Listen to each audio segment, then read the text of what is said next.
up on WBOC News This Morning. Ousting of an official. What's the latest in the controversy between a former Sussex County principal and a student? A burial bill, what you could potentially do with your body after you die in the first state. Staffing solution. I'm Rachel Pierce, live in Salisbury.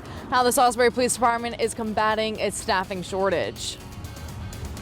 From the WBOC Newsplex in Salisbury, let's get your morning started with news from all over Delmarva. Good morning, everybody. You're watching WBOC News This Morning. I'm Bill Mitch in for Jimmy Hoppa. And good morning. I'm Tamika Keenan-Norman. Thank you for joining us on TV, the WBOC News app. Our Facebook page is Friday, March 22nd.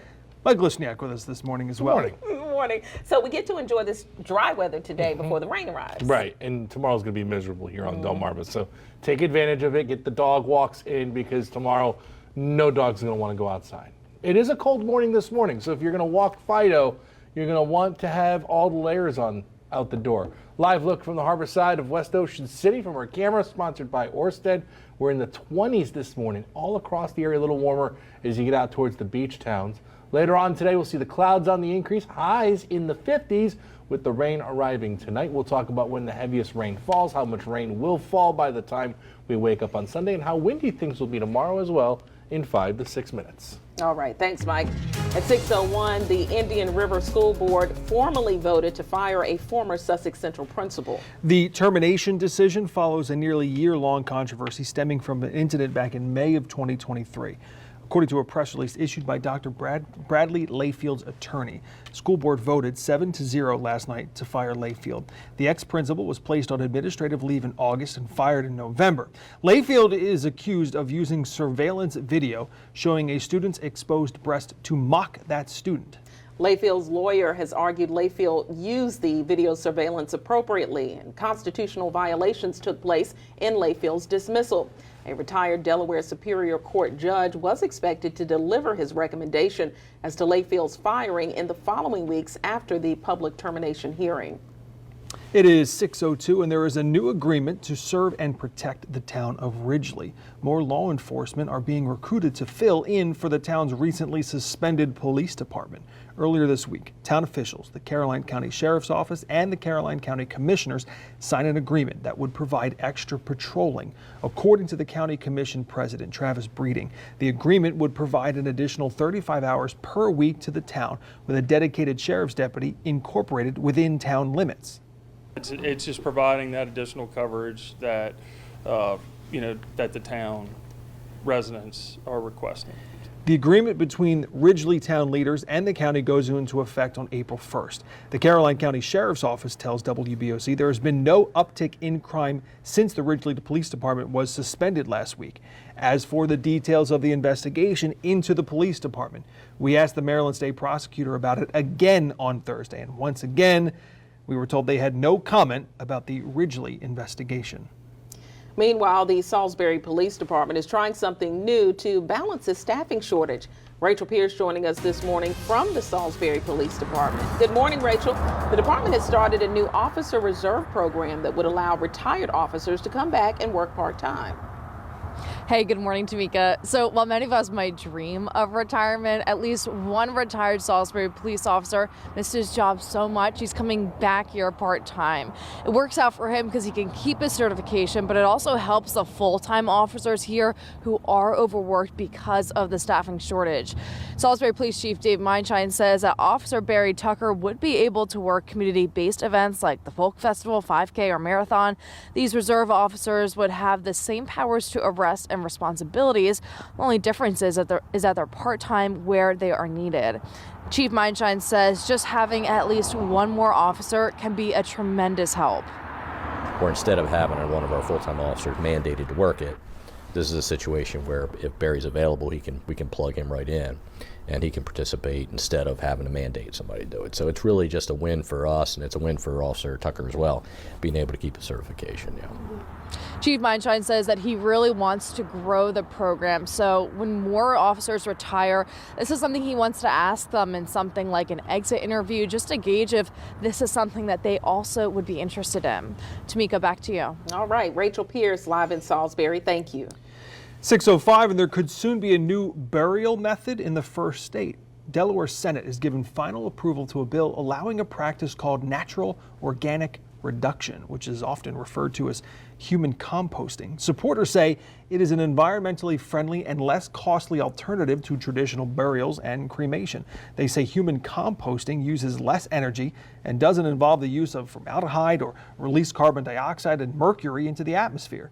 The measure now heads to Delaware Governor John Carney's desk for his signature. There are plans to replace a well-traveled bridge in Wicomico County.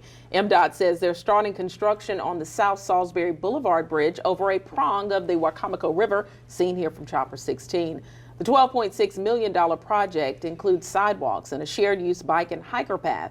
They say the bridge is safe for travel, but is near the end of its service life. This Wicomico County project is slated to be finished in 2026. 6:06 and the March Madness tournament has begun. And that madness is certainly alive and well here on Delmarva. The biggest tournament in college basketball kicked off yesterday. It's the time of year when loads of people fill out brackets, make their way to sports bars, and take advantage of a seemingly endless supply of basketball. The first round of the tournament runs through this weekend, and there's sure to be some major upsets. This weekend in particular, you got all 64 teams playing in a 4-day span. It's wall-to-wall basketball, it's wall-to-wall action. I think CBS does a great job of running the tournament, the announcers, the atmosphere, it's great. And I mean, if coming from a basketball world like myself, it's something you kind of look back on and appreciate. You can catch all of the March Madness action on WBOC throughout the weekend. It is 6:06 on WBOC News this morning, taking a live look into downtown Salisbury from our Tidal Health camera. I knew, Mike, leaving this morning it would be cold, obviously. Yeah. But I walked down and just kind of hit you. It's jarring. It's crisp. It's jarring. It is. Yeah, nobody expected us to be in the 20s this morning. I thought we'd hold on to about 30 degrees by the time we had the sun come up this morning, but Mother Nature had other plans. We are in the 20s. My buddy Wayne in Laurel is at 23 degrees right now. This is very chilly for this time of year. We should be in the 30s. There's not much wind to speak of just yet, but as we work throughout the day today and into the nighttime hours tonight, the wind will start to pick up. So it'll be a little bit more breeze in the air as we work through the afternoon and into the evening hours this evening. Live look from our camera at District 24, sponsored by Dry Tech. Smiling emojis to start. The emojis get annoyed with me by this afternoon as the clouds start to increase. Temperatures today in the 40s and 50s across the region. Rain picks up overnight tonight heading into your Saturday morning. Once the rain gets here, it's moderate to heavy at times for a good portion of Saturday through Saturday evening. Good news is as we get to Saturday night, we start to dry things out. On average, 1 to 3 inches of rain is a good bet. There's going to be some locally heavier amounts to as much as 4 inches of rain, possibly more than that. Flood watch is up for the northern half of the peninsula. It should be for the entire peninsula, but this is the Weather Service office from Philadelphia giving us the flood watch as of this morning. And that's because on top of all the rain that we're going to see, astronomically higher than normal tides because of the full moon cycle that we're approaching tomorrow. That's going to cause issues with all that rain running into the waterways and tributaries across the peninsula as well. The other thing is the wind picks up as we work our way into the morning hours tomorrow morning and into the afternoon. We could see gusts tomorrow, 40 to 50 miles per hour. The wind turns as we head into Sunday. Sunday's going to be a nice day with sunshine, just hard to enjoy with the wind gusting to 35 miles per hour, making the 40s and low 50s feel like the low 40s. We'll rebound for early next week. We're dry through Tuesday before another wet weather pattern sets up for late next week. Well, with this rain coming tomorrow, obviously we're not doing outside events. So let me tell you about inside events. Please. Okay. Salisbury School's Beauty and the Beast production. You know about that. You talked about I talked that. on Delmarva Life. Yeah, so that's tomorrow and Sunday. And then the Easter Bunny Hop at the Wicomico Library. Sure, what are you going to? Yeah. I haven't decided yet, Bill. Haven't decided I'm sure yet. I'm going to neither. I'm going to go to Philadelphia and watch the Bruins play the Flyers. Oh, that's going to be awesome. Yeah. Have fun. Thank you. Thanks. In this morning's Top Talkers, shutdown deadline. What needs to be done before the government shuts down later this evening. Plus, interactive adventures, what Mattel is working on to make you feel like a kid again. That is next on WBOC News this morning. And now Chopper 16 flies to Worcester County. Here's Lauren Hitch with this morning's Proud to Serve.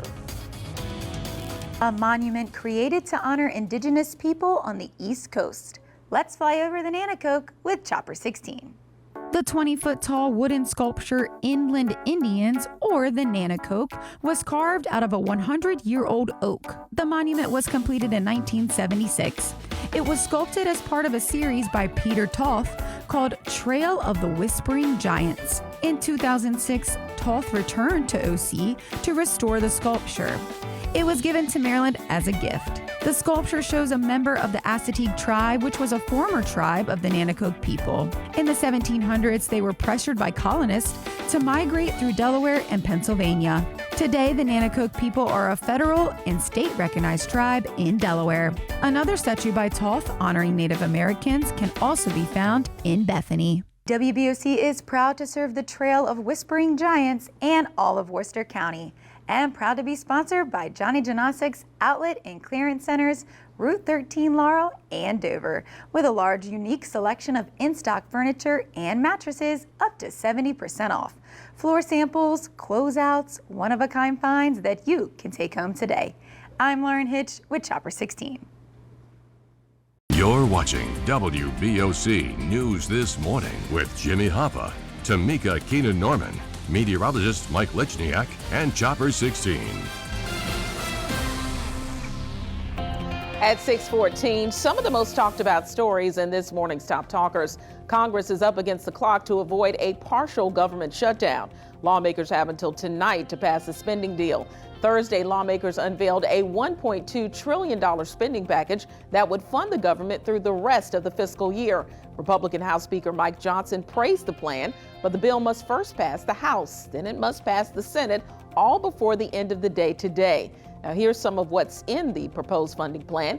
$824.3 billion to the Department of Defense, nearly $90 billion to the Department of Homeland Security, and $19.6 billion for Customs and Border Protection. Israeli Prime Minister Benjamin Netanyahu could address Congress soon. House Speaker Mike Johnson says he will extend an invitation after members of his conference encouraged him to do so. It's unclear whether Johnson intended to invite Netanyahu to address both chambers of Congress or just the House of Representatives specifically. An invitation to address a joint session of Congress would require buy-in from Senate Majority Leader Chuck Schumer, who sharply criticized Netanyahu last week. President Joe Biden has canceled another $5.8 billion of student loan debt. This latest round of relief impacts nearly 78,000 public sector workers through the Public Service Loan Forgiveness Program. Qualifying borrowers include teachers, social workers, some nurses and doctors, and government lawyers who've made 10 years of monthly payments. Another 380,000 borrowers who may be eligible for relief within the next 2 years are also getting emails from Biden soon. And have you ever wanted to step into Barbie's dream world? Well, now's your chance. Mattel Incorporated, the toy company that gave us Barbie, announced its plans to create an adventure park. The park will be the second Mattel theme park in the country and will be located in Kansas City. The company says the theme park will feature an interactive Barbie beach house, Hot Wheels-inspired rides, and a huge Uno climbing structure. Mattel plans to break ground on the project later this year, and the park is expected to be open in 2026. What ride are you looking forward to the most? You know, I'll ride rides, Bill. I'll check out the interactive house. How about that? The wind picks up today ahead of the heavy rain for Saturday. Oh, maybe you change your mind. Taking a live look into Ocean City's Bayside from our Dry Tech camera. After the break, Mike breaks down the miserable start to the weekend ahead. It is 6:16 on WBOC News This Morning.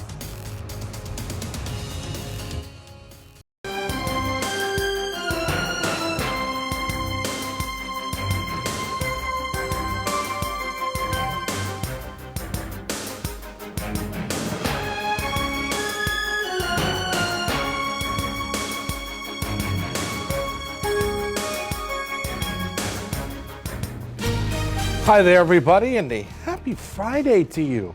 We've made it to Friday.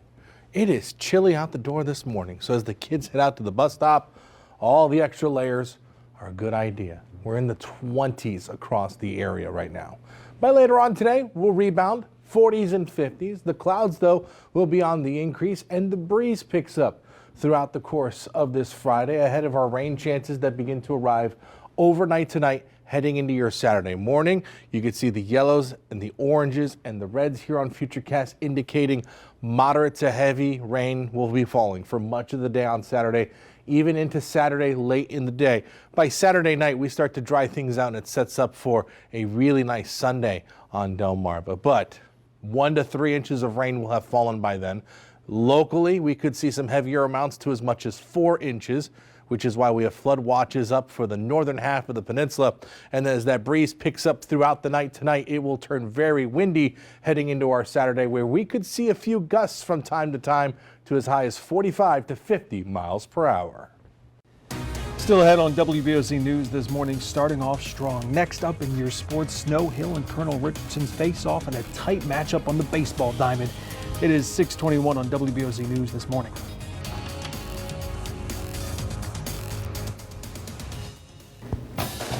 .624, a Bayside battle between 1A baseball squads that made deep playoff runs last year. The Delmarva Sports Network's Michelle Roberts takes us to the action.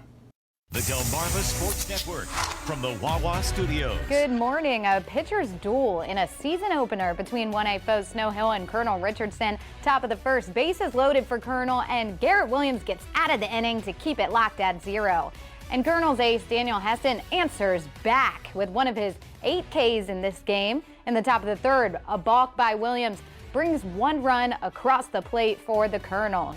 Bottom of the 6th, runners on the corners for Snow Hill. Anthony Holslander lays down a bunt and Justin Shipley slides in safe under the tag. The Eagles tie it at 1. Top of the 7th, 1 on second. Hessen chops the ball to short and then a bouncy throw to first. And smart base running by Jack Walls as Colonel takes the lead off Henson's RBI. Then bottom 7, Eagles load the bases, but Walls catches them looking and closes out the game. Colonel wins it 2-1 and moves to 1-0 on the season. After the game, Hessen joined DSN's Tim Nolan to discuss how Colonel got it done. You know, we have the work ethic that it takes to go very, very far this year, and I'm very proud of the guys that have done what they've done. Jack Walls has done an amazing job. He's been keeping up, hitting in the off season, you know, throwing with guys. He is one of the hardest workers as well, so it's very nice to see him finally succeed and do what he wants on the mound. That'll do it for sports. Have a great day, everyone.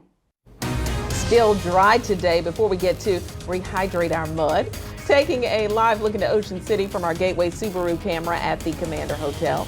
Just after 6:30, Mike uses Futurecast to break down the rain for Saturday. It's 6:26.